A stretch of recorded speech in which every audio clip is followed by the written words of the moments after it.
네, 안녕하세요. 전산회계 운용사 3급 필기 강의를 시작하겠습니다. 저는 박명희 강사입니다.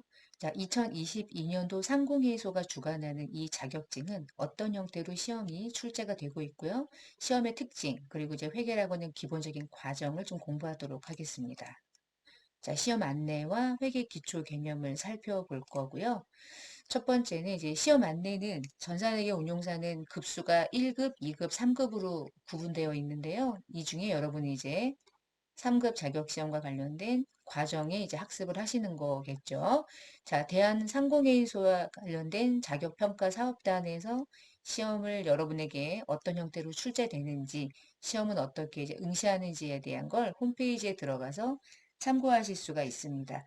자, 들어가기 전에 간단하게 좀 정리를 해보면, 우리는 대부분 이제 시험을요, 이 기관에서 이제 시험을 주관하는 주관처에서 1년 동안 언제 이렇게 시험을 볼 건지 정기 시험 일정을 이제 공지하는데요.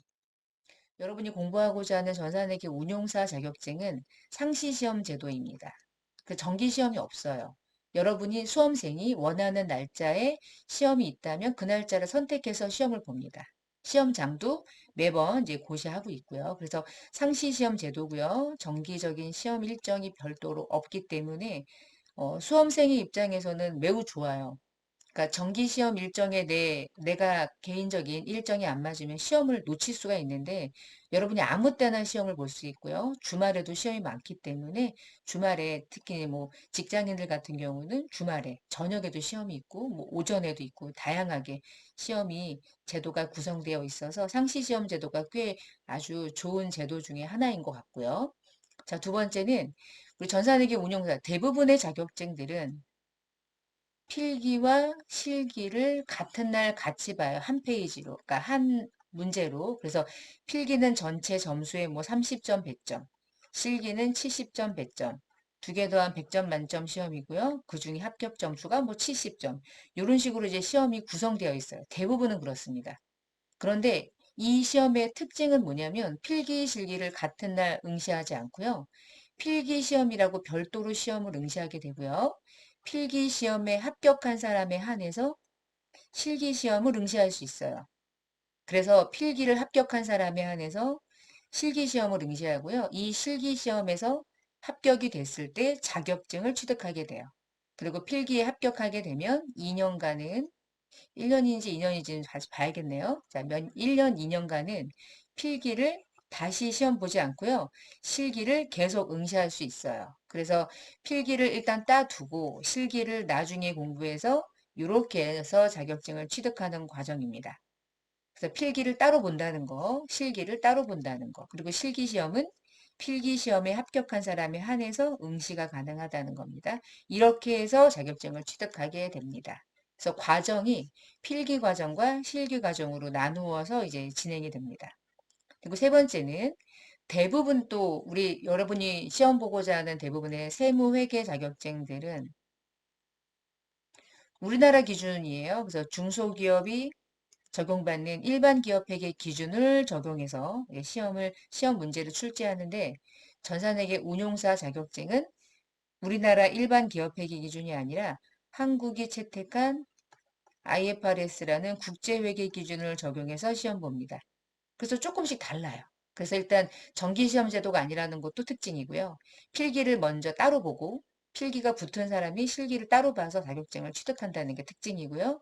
그리고 회계 기준이 적용되는 게 다른 시험하고 좀 다릅니다.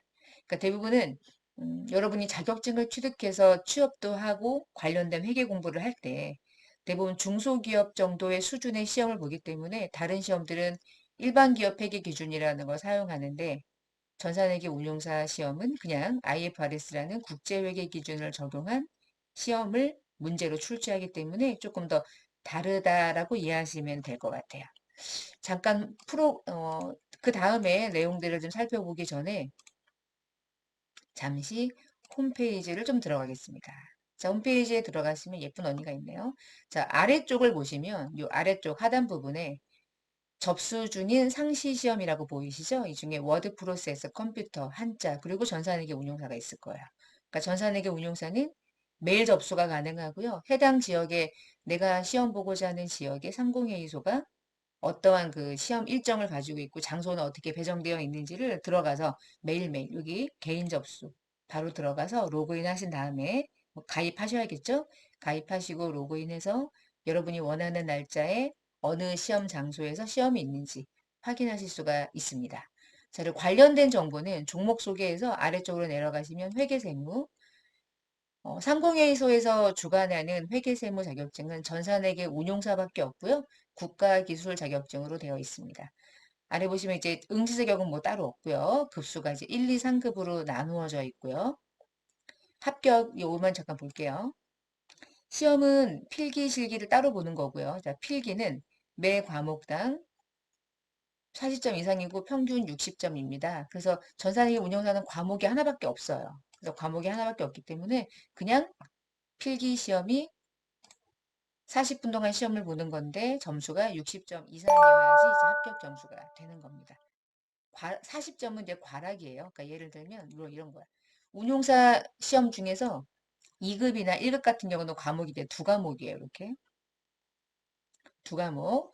합격은 60점 이상이 나와야 되는데 이 각각의 과목당 과락이 있는 거예요. 그래서 하나는 30점인데 하나는 100점이면 두 개 더하면 130이니까 평균 내면 60점 이상이지만 이건 불합격이 되는 거예요.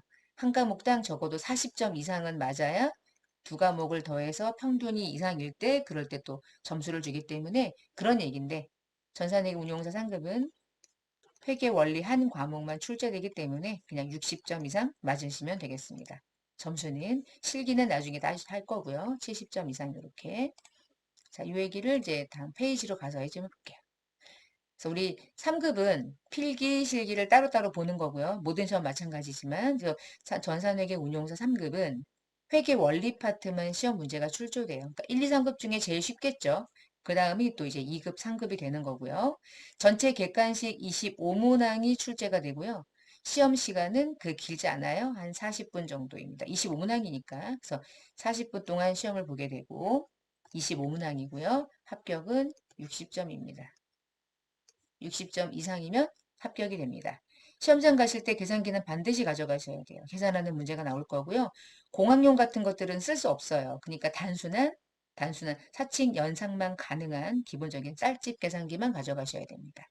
나중에 실기 프로그램은 내가 들어가서 어떤 프로그램으로 여러분이 수업을 진행하게 되는지는 그때 할 건데 미리 말씀드리면 New S 플러스 더 좋은 프로그램을 사용해서 시험을 보는 거 선택해서 하고 있습니다.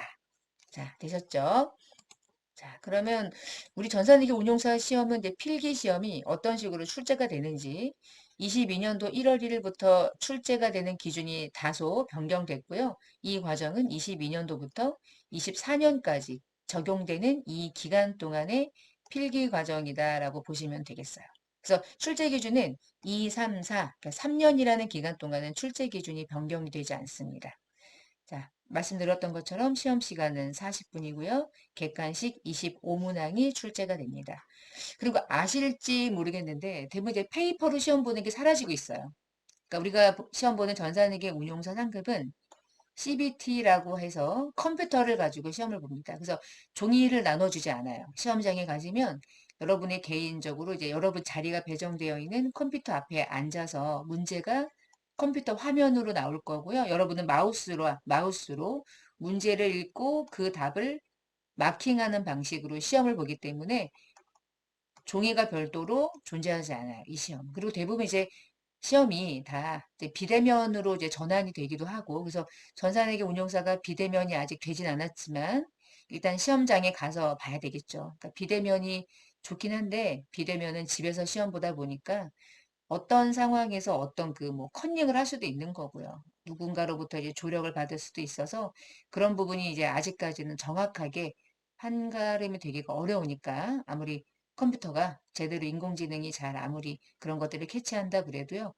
어렵겠죠. 그래서 일단 시험장에 가고요. 그런데 종이가 없이 컴퓨터 화면에다가 마킹하는 거예요. 단 손으로 계산을 해야 될 때는 종이를 나눠주고요. 그 종이는 시험장에서 감독관이 나눠줄 거고 계산기가 있어야지만 여러분이 숫자를 계산하실 수 있을 거예요. 지참은 이제 계산기, 간단한 필기 도구 가져가셔야 될 것 같습니다. 자, 그래서 전체 이제 시험이 나오는 출제 어떤 항목들을 보면 회계 순환 과정이라서 이게 기초 부분이 이제 출제가 되고요. 그리고 재무제표 중에는 재무상태표랑 포괄손익계산서 정도가 2개 정도와 관련된 작성 과정을 물어볼 거고요. 재무제표 요소 중에서 자산 계정 중에 뭐 현금 등, 금융자산, 매출 채권, 매입 채무 등등을 보게 될 거고, 기타 채권 채무, 뭐 재고자산, 유형자산, 무형자산, 그리고 자본계정, 그리고 수익과 비용. 이런 계정들이 여러분 시험에 나오는 출제 기준이 됩니다. 그래서 이 순서대로 여러분이 이제 학습을 하시게 될 거예요. 하나씩 쭉 따라가시면서. 자, 그래서 이제 OT와 함께 자, 지금부터 살펴볼 부분은 회계라고 하는 것에 대한 기본적인 개념을 좀 볼 건데요. 회계를 영어로 이제 어카운팅이라고 불러요. 어카운팅이라고 부르니까 뭔가 이제 진행형인 거죠. 회계라는 게 어떤 하나의 사건만 얘기하진 않아요. 그런 것들을 온 과정을 우리가 이제 회계라고 부릅니다. 그래서 회계란 정의를 내려보면 회계라고 하는 정보를 이용하고자 하는 이용자가 경제적인 의사결정을 할 수 있도록 그 회계라고 하는 정보를 이용하고자 하는 누군가가 있겠죠. 그리고 그 회계라는 정보를 전달해야 되는 누군가가 있겠죠. 그들을 우리 이제 기업이라고 부를 거예요. 기업이 회계 정보 이용자가 경제적인 의사결정을 할 수 있도록 기업 실체가 가지고 있는 정보를 회계라고 하는 게 이런 거 하는 거래요. 기업이 가지고 있는 실체 정보를 식별하고 측정하고 전달하는 오는 과정을 우리 이제 회계라고 부르고요. 회계는 지금 현재 정보 시스템으로 움직이죠. 누가 종이로 합니까? 그쵸? 기본적인 시스템화에 구성이 되고 있어요. 그래서 회계 정보 이용자가 누굴까? 그 기업에 돈을 투자한 자들이겠죠. 돈을 투자했으면 내가 투자한 것만큼에 대한 기대 이익이 있는데 그 이익을 나에게 주는지 안 주는지는 성과를 보고 판단하니까 그 성과를 나타내 주는 걸 만들어내는 역할이 회계인 거예요. 그래서 기업의 회계와 관련된 부분은 매우 중요하죠. 음. 자, 투자자 또는 돈을 빌려준 자 아니면 그 기업에서 일을 하고 있는 경영자도 마찬가지로 회계라고 하는 결과물을 토대로 그 경영자가 돈을 투자한 사람들의 일로부터 돈을 받아서 그 돈을 가지고 열심히 벌었다고 보여주면 잘했다, 잘했다. CEO, 너 잘했으니까 너에게도 연봉을 올려줄게. 이런 역할도 하기 때문에 회계라고 하는 정보가 그런 역할도 경영자에게 매우 중요한 거예요. 그래서 경영자가 회계 정보를 이용하고자 하는 자도 포함되어 있는 거고요. 그 기업의 종업원들도 중요하겠죠. 종업원들은 그 기업에서 일하고 있는 사람들이고 이익이 났다. 그러면 종업원들이 기대하는 게 뭘까요? 연봉 상승이겠죠. 그런 것도 더 보려면 그 기업의 정보를 이용하는 거야, 다. 그리고 그 기업과 관계가 되는 공급자들, 채권자들, 우리와 여러분 같은 고객들이 회계 정보를 이용하죠. 그래서 그걸 보면서 그 기업이 어떤 형태로 정확하게 회계 정보를 잘 전달하고 있는지 외부의 감시자들인 거죠, 사실은. 정부나 유관기관 또는 일반 대중들, 잠재적인 투자자라고 볼 수 있겠죠. 회계정보 이용자들이 이렇고요. 자, 기업 실체라고 하는 건 이거예요. 기업, 삼성전자, 뭐 현대, 뭐 이렇게 LG, 뭐 이런 카카오 이런 기업들. 기업이 회계가 되는 주된 대상이고요. 기업 회계는 기업의 소유주에 대한 정보를 제공하는 게 아니라 기업에 투자해서 그 기업의 지분을 가지고 있는 소유주와 그 기업 자체는 분리된 거잖아요. 그쵸? 독립된 기업 실체 정보를 보여주는 거예요. 자, 객관식으로 나올 수 있는 문제들이 이런 겁니다. 기업 실체란 소유주와 그 기업의 실체를 동일하게 본다. 그러면 틀린 거죠. 소유주와 기업 실체는 독립적이다. 다르다. 그 소유주의 정보를 보여주는 게 아니죠. 그럼 이씨 가족을 삼성전자의 재무제표는 이씨 가족입니다. 라고 말해도 맞지만 이씨 가족과는 별개죠. 독립적인 삼성전자라는 기업 실체의 정보를 보여주는 게 회계인 거고요. 자, 유용한 정보라는 건 이런 거예요. 기업이 보여주는 정보가 이 의사결정을 하고자 하는 자들에게, 회계정보 이용자들에게 유용한 정보여야죠. 쓸데없는 정보면 의미 없는 거잖아요. 그쵸? 경제적으로 의사결정을 할 거야. 투자할까 말까, 돈 뺄까 말까, 이런 의사결정 하는 거니까 유용한 정보여야 되는데 그 유용한 정보가 뭘까요? FS가 이제 파이낸셜 스테이트먼트라고 부르는데 이거를 이제 우리는 재무제표라고 부릅니다. 기업이 보여주고자 하는 유용한 정보는 한마디로 요약하면 재무제표인 거예요. 재무제표를 만드는 게 회계고요. 자, 그리고 식별하고 측정하고 전달하는데 그런 걸 전달해주는 그 정보 시스템, 모든 과정. 단순히 그냥 얼마 벌었니? 오늘 돈 얼마 나갔니? 이런 것만이 아니라 그런 과정을 말하는 게 아니라 그런 모든 정보를 해석도 하고 외부 정보 이용자들에게 공시하고 전달하고 온 과정이기 때문에 복잡하고 어렵고 기업 입장에서는 매우 중요한 거예요. 얼마 전에 오스템에서 회계 정보, 회계 전문, 회계 담당자죠. 회계 담당자가 2천억 정도를 횡령했는데요. 그런 일이 벌어질 수 있어요. 사실 20억이라고 하면, 뭐, 그렇게 할 수 있겠어요. 2천억을 했다니. 깜짝 놀랐죠. 어떻게 했길래. 그쵸? 너무 중요한 일인 거야. 돈 열심히 벌면 뭐예요? 그런 직원이 그런 식의 업무를 했다. 그러면 외부정보 이용자들이 그 기업이 가지고 있는 정보를 믿을 수 있겠어요? 믿을 수 없는 거죠. 회계는 다 그런 거예요. 자, 그래서 기업 실제 재무적인 정보를 식별하고 전달하고 측정하는 이런 것들은 이제 전산 시스템을 통해서 하게 되고요. 그리고 그걸 도식화하고 그림으로 가면 기업이 있고 외부정보 이용자가 있어. 외부정보 이용자들은 그 기업에 돈을 투자했고 돈을 투자한 그들에게 우리는 또 돌려줘야 될 의무가 있는데 그런 의무를 이제 재무 정보를 제공하는 것으로 하고요. 외부 정보 이용자들은 합리적인 의사결정을 할 수 있도록 그 정보가 필요해요. 근데 그 정보를 요약하면 우리는 그걸 재무제표다라고 부릅니다. 재무제표 많이 들어보셨어요? 재무제표가 가장 중요하고요. 사실은 회계라는 공부를 하지 않아도 요즘에는 재무제표를 한번 볼 수 있거나 재무제표가 무엇인지를 알고 있는 건 요즘에 사실은 상식입니다. 이쪽 일을 하든 안 하든 상관없이. 주식 투자도 가끔 하시잖아요. 그쵸? 소액주주로서. 주식 투자하는데 그 기업의 재무제표를 못 보면서 투자한다. 그것도 사실은 약간 이상하거든요. 그쵸? 그 기업의 느낌? 음. 근데 뭐 죄송하지만 저도 느낌 가지고 많이 투자해요. 느낌. 이렇게 하면 안 되는데. 급하니까 뭐 이렇게 하지만 느낌 가지고 어떻게 기업에 투자합니까? 돈을 투자하는 건데요. 그쵸?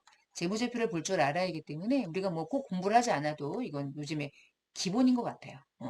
자, 회계가 사회적으로 어떤 기능을 하는지를 보니까 뭐 이렇대요. 회계는 이해관계자들에게 합리적 의사결정에 대한 유용한 정보를 제공해. 그래서 이해관계자들은 이걸 통해서 각자가 다 다양한 사람들이 있죠.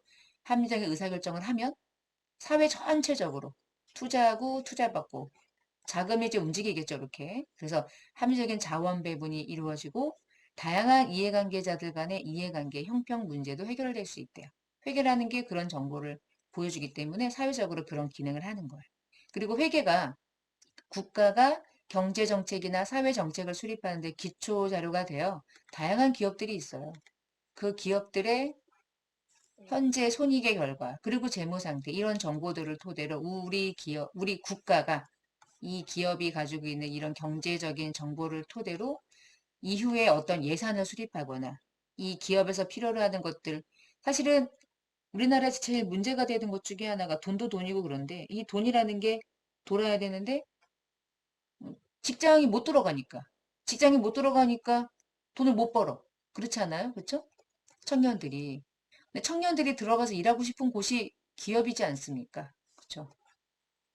좋은 회사, 돈 많이 주는 회사, 내가 뭔가 일했을 때 성과를 만들어낼 수 있는 회사.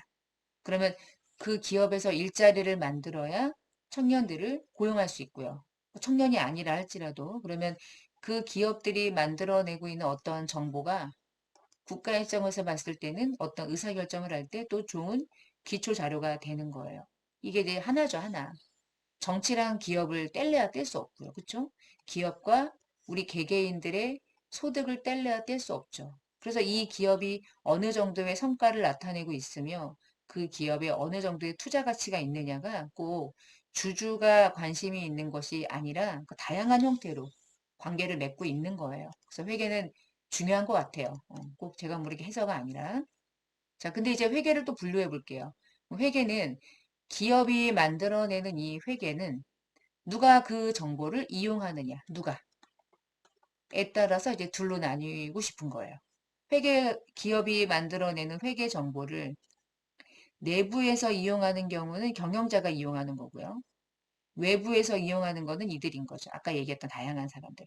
경영자는 사실은 회계 정보를 내부적으로 이용합니다.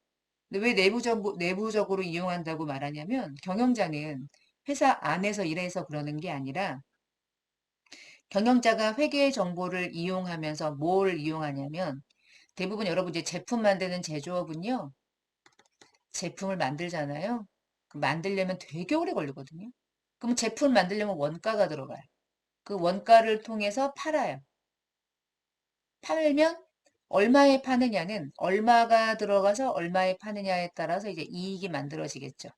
이게 가장 기본적인 구조인 거예요. 그럼 예를 들어 판매를 뭐 10,000원에 한다, 하나당. 그러면 이익이 얼마 정도 나야지 우리는 이 돈을 가지고 뭐 열심히 들어간 임차료도 내고 뭐 관리비도 내고 직원들 급여 주고 연봉 다 챙겨주고 그리고도 돈을 남겨야 돌려주겠죠. 외부정보 이용자들에게. 그쵸? 그러면 이익을 많이 내려면 어떻게 해야 돼요? 많이 팔아야 돼요? 네. 근데 많이 팔았는데 원가가 높으면 팔아봤자 이익은 덜 나겠죠. 원가가 한 2,000원이 된대. 그럼 하나당 8,000원 이익 나. 80% 남겨. 그럼 80% 남기는 걸 가지고 쓰고 남겨가지고 주주들에게 배당도 해주고 이자도 내고 좋은 일도 하고 기부도 하고 사회 환원도 하고 이러는 거라 기업에서는 이 원가 계산이 상당히 중요한데 이 원가는 얘가 궁금한 거예요, 얘가. 주주에게 원가를 공개하지는 못해요. 주주나 서민들이, 아니 서민들이 된다. 고객들이, 여러분 고객들이 그 기업이 파는 10,000원짜리가 원래 어느 정도의 원가가 들어갔는지를 알아요? 공개하나요? 공개하면 그 기업은 약간 뭐 과한 말로 말해볼까요? 또라이죠. 누가 원가를 공개합니까? 원가는 비밀이죠. 근데 원가를 알아야죠. 원가 계산이 기본인 거예요. 그 원가는 누가 필요할까요? 외부 정보? 내부 정보. 내부 정보죠.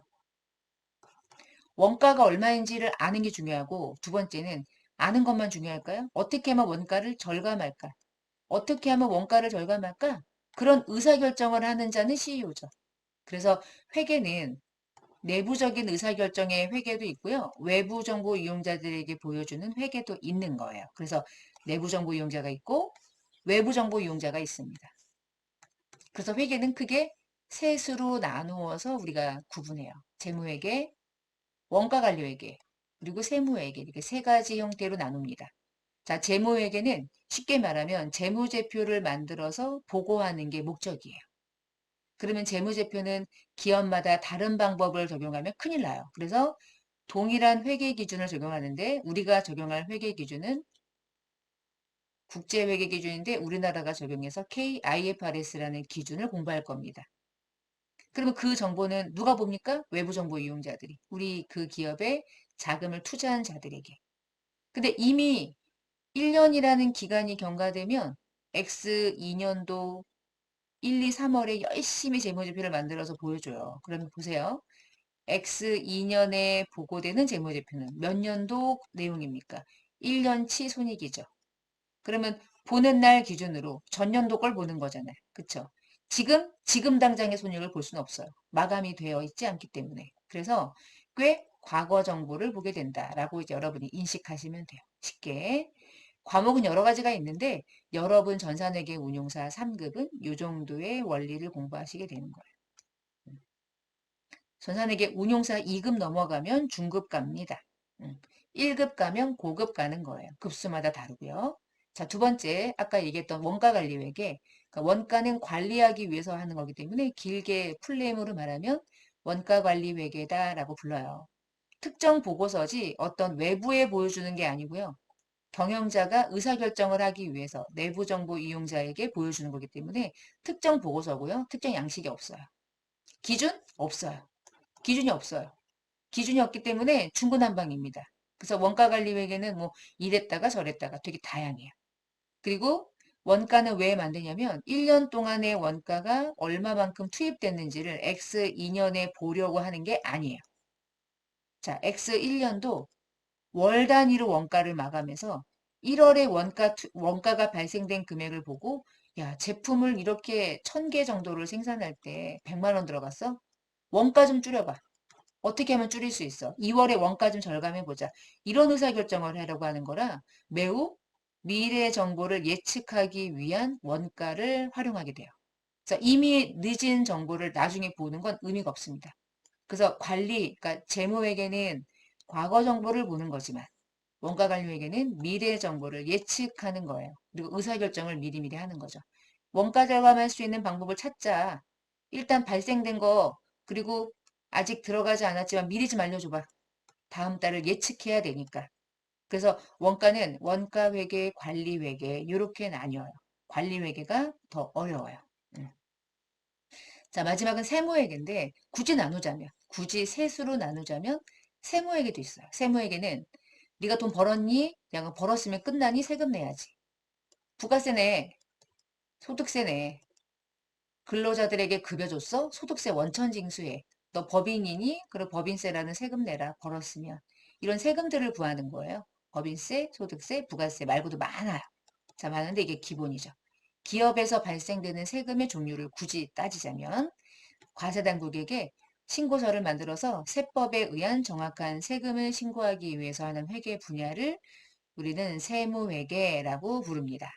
자, 여러분은 전산회계 운용사 3급을 공부하시는 거죠? 자, 공부 안 해요, 얘네들은. 요것만 공부하는 거고요. 재무회계 중에 회계 원리만 공부하시면 돼요. 몇 문제 나온다 그랬죠? 25문제. 그것만 잘 풀어나시면 돼요. 자, 넘어가서 제가 이때까지 재무제표를 몇 번 얘기했는데 재무제표는 5가지 양식을 묶어서 부르는 거고요. 그 첫 번째가 재무상태표, 두 번째가 포괄 손익계산서, 자본변동표, 현금흐름표, 마지막 주석. 요렇게가 재무제표입니다. 기타 수단은 사업보고서 이런 건데 여러분 이거 몰라도 돼요. 회계는 재무제표를 만드는 거고 재무제표는 파이낸셜 스테이트먼트라고 부르는데 재무제표 안에는 5가지가 있습니다. 자, 시험에 나온다면 이런 거 나오겠죠. 다음 중 재무제표가 아닌 것을 고르시오. 1, 2, 3, 4 나머지 이상한데 비슷한 거 하나 찡겨놓고 찾아내기. 자, 요거 암기. 요건 암기. 많이 말할 거기 때문에 자연스럽게 암기는 되겠지만 일단 암기해야 되는 거예요. 가장 중요합니다. 이 시간에. 자, 그럼 마지막으로 이것 좀 볼게요. 제가 이제 우리나라 기준을 얘기했는데 우리나라는 회계 처리하는 방식의 기준이 크게 세 수로 나누어져 있어요. 한국채택 국제회계 기준, 일반 기업 회계 기준, 중소기업 특례 기준이 있는데 자, 이 중에 여러분이 시험 보는 이 전산회계 운용사는 이 기준에 의한 회계를 시험 보게 돼요. 자, 한국채택국제회계기는 상장된 기업이나 금융회사나 공기업 등에 적용받습니다. 이거는 의무고요. 의무 적용이에요. 자, 일반 기업 회계 기준은 국제회계 기준을 적용하지 않는데 주식회사 중에 외부 감사를 받는 회사들은 일반 기업 회계 기준을 쓰고요. 외부 감사까지도 안 받는 주식회사들은 그냥 중소기업 회계 기준 특례를 적용받아서 회계 처리를 하게 돼요. 자, 우리가 이 시험을 봐서 국제회계 기준이라는 게 매우 복잡하지만 그중에 이제 회계 원리 수준이기 때문에 그렇게 너무너무 많이 어렵게 나오지는 않을 거예요. 전 세계적으로 이제 하나가 됐죠. 위아더 월드가 돼서 우리나라가 세계에서 펼치는 일들은 뭐 진짜 요즘에는 뭐 말도 안 되게 그쵸? 세계화가 돼서 우리나라에 관심이 있는 외국 투자자들도 많고 우리가 외국에 관심도 있고 그러니 동일한 회계 기준을 적용해서 어느 나라를 가도 재무제표를 만드는 방법이 동일해야 투자가 수월해지겠죠. 그래서 전 세계가 통일해서 만든 회계 기준이 한국 채택 국제 회계 기준이고요. 우리나라만 적용하는 게 이거예요. 그러니까 이건 한국에서만 쓰는 거예요. 두 개는. 이거는 전 세계가 동일하게 쓰는 거예요. 그러니까 삼성 같은 기업들은 얘를 써야죠. 이 기준 쓰면 큰일 나는 거죠. 우리 시험은 이 기준이다라고 이해하시면 되겠습니다. 그래서 이게 한국회계기준원의 홈페이지를 한번 들어가서 보는 이유는 그냥 한번 보는 거예요. 여러분이 이제 이런 기회가 있을 때 보는 거 빼고는 볼 일이 없으니까 제가 미리 들어가 놨는데요. 여기 회계기준에다가 커서를 올려놓으면 이 아래쪽에 회계기준들이 쭉 하고 이제 나열되죠. 한국채택 국제회계기준. 그냥 국제회계기준은 IFRS라고 그냥 부르고요. 그 국제회 기준을 우리나라가 채택해서 어느 정도 우리나라의 조금 더 환경에 맞게 다소 약간의 이제 수정이 된 상태입니다. 국제회 기준하고는 이제 동일하지만 그게 K 코리아 IFRS 우리는 K IFRS에 대한 적용성을 보는 거고요. 방금 전에 제가 이제 중소기업인데 외부감사 대상은 이거 받는다고 그랬죠? 일반 기업 회계 기준, 특수회계 기준, 중소기업 회계 기준. 우리 회사들 중에서 이제 영리기업이 아닌 기업들을 이제 B형이라고 부르는데 비영리 회계가 따로 있습니다. 요거는 예전 거고요. 회계기준 체계 옛날 거. 뭐 이렇게 해서 한국회계기준원에 들어가면 회계기준을 무료로 다운받으실 수가 있어요. 네, 다운받은 게 회계 공부하는 내용들이고요. 자, 이렇게 회계기준원까지 간단하게 이제 가이드를 조금 해봤습니다. 자, 이번 시간에 전산회계 운용사 3급 필기 자격증에 대한 설명과 회계라고 하는 것의 기본적인 특징을 같이 보았고요. 다음 시간 이어서 두 번째 강의에서 뵙겠습니다. 마치겠습니다.